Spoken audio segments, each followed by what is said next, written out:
What is going on, Colts Nation? Welcome back to another episode of Bring the Juice.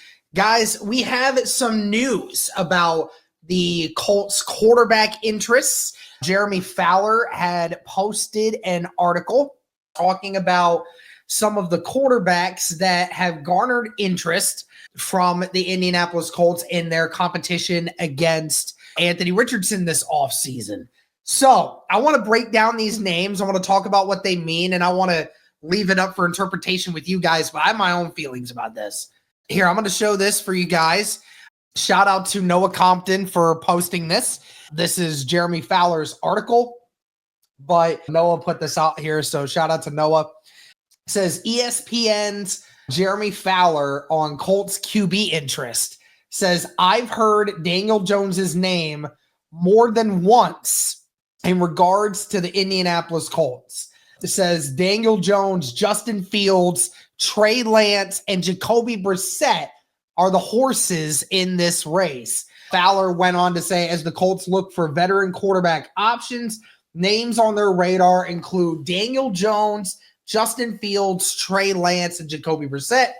This is a mix of quarterbacks who can support Anthony Richardson and guys who will be looking to start games somewhere. I've heard Jones's name more than once in regards to the Colts. Indianapolis has not given up on Richardson, but how the team approaches the free agency period will be telling. Okay, so you have Daniel Jones, you have Justin Fields, you have Trey Lance, and you have Jacoby Brissett. Now, that's not to say that there's not another name out there that might get thrown into this mix. We've heard people mention Jameis Winston's name. I know a lot of Colts fans on social media that want Jameis Winston. So let's start with that. This is not the only names to think about, but if Jeremy Fowler is putting his name out there, it means on multiple occasions he has heard these different names. So you have Daniel Jones, Trey Lance, Jacoby Brissett, and Justin Fields. So let's start with the number one here that I think everyone is willing to say, Justin Fields. That is the one that if the Indianapolis Colts actually went out and got, Justin Fields could very well be a quarterback that could potentially beat out Anthony Richardson. I truly do believe that. Justin Fields, while he has never been a refined quarterback, he does play very well into the scheme that the Indianapolis Colts tend to run. The RPO action, play action stuff, that's great for a quarterback like him that has mobility, that we've seen plenty of that. And, is capable of throwing the deep ball and, gives him options at wide receiver that are going to be open and gives him the opportunity to take advantage of not having to think as much, just more reacting, right? Justin Fields, that one I could see it. The only thing is how much is Justin Fields going to command, right? I wouldn't imagine it'd be a lot because I don't think anyone is out there pounding the table to get Justin Fields, but could very well be. I would say I definitely think that he would be the highest paid quarterback that we would be going after. Out of these four, no doubt, Justin Fields will be commanding the most money, will get the most money. And outside of Sam Darnold, I don't know if there's another quarterback in this free agency class that is going to get more than Justin Fields, to be completely honest with you. I don't think Justin Fields is going to be getting $20 million a year. Definitely don't think that. But Justin Fields will command a little bit of a penny. He will commit a little bit of a penny. And that will be interesting to see if the Indianapolis Colts do that. Because also the other reason I say that is because Justin Fields is one of the only quarterbacks, in my opinion, that is capable of actually competing to steal Anthony Richardson's spot. Truthfully. Outside of Sam Darnold, Justin Fields. Outside of that, there's not another name in this whole group and that all the free agency quarterbacks that are left that I would sit here and say if they got picked up by the Indianapolis Colts, they are realistically going to beat Anthony Richardson out of a job. That's just me. Now, I will say this before I get into any more of these guys. If any of these guys get picked and they do beat out Anthony Richardson, that says a lot about Anthony Richardson, first of all, and second of all, says a lot about the Indianapolis Colts organization and how they're ran.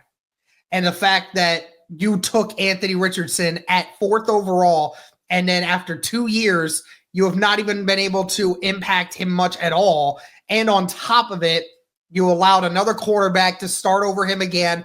And it shows that he's not the guy that you need to be at the next level. And that shows your inability to get a quarterback that you need for this kind of moment, right? So it's a big disdain on Ballard and the organization if any of these quarterbacks take Anthony Richardson's spots.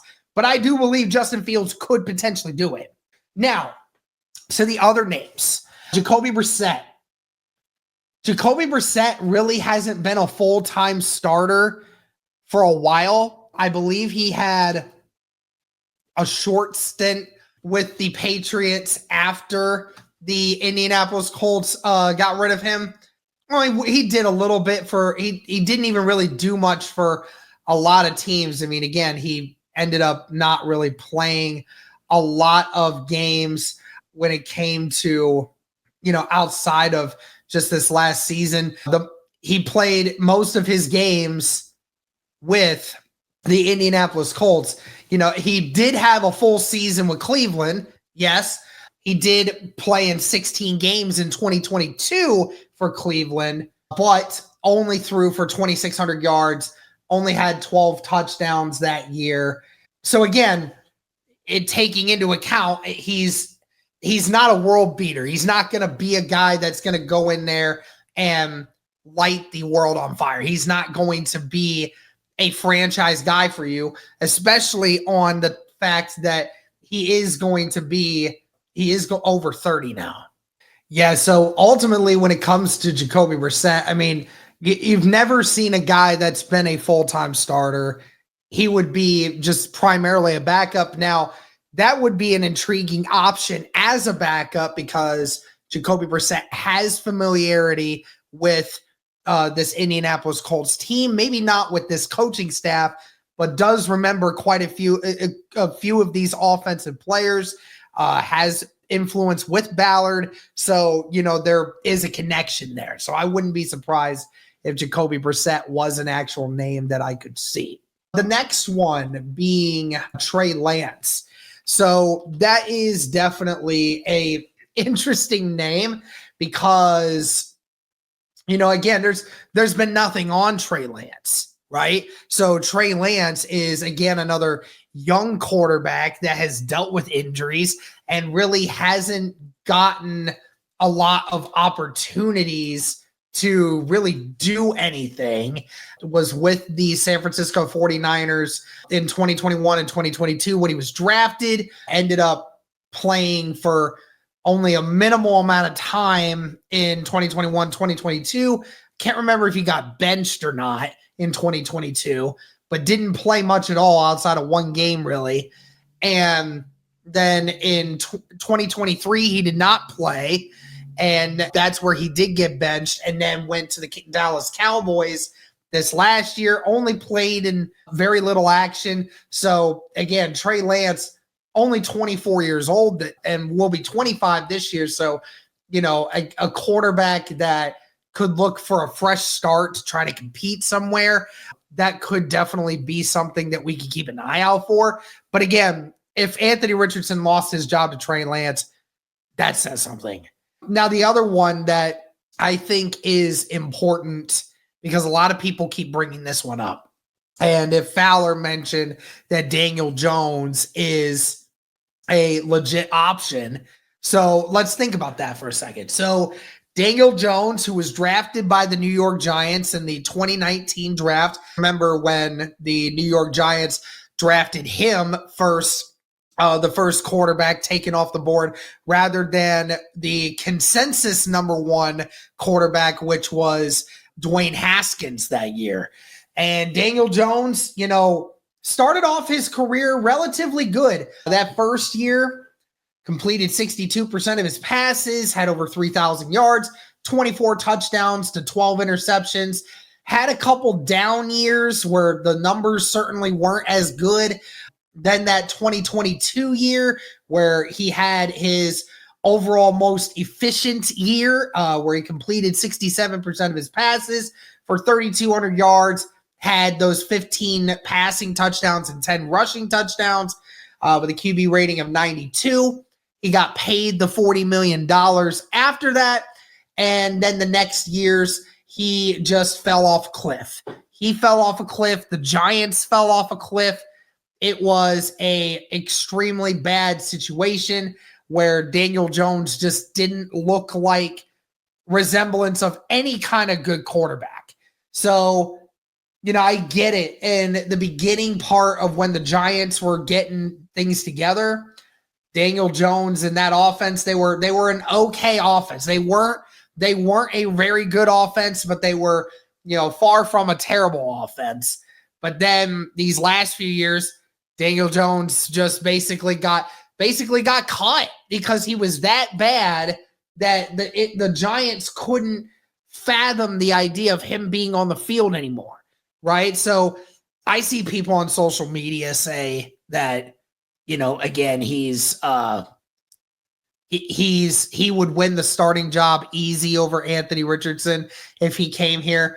I have a hard time believing that. Again, you're taking the option that potentially he could return to some resemblance of what he looked like before his contract that he got, before he started playing bad.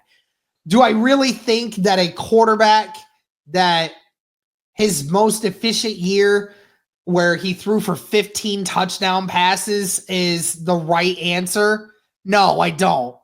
Daniel Jones, especially over the last few years, has looked extremely abysmal. I know that in his first 4 years, you saw some resemblance of a decent average quarterback at best.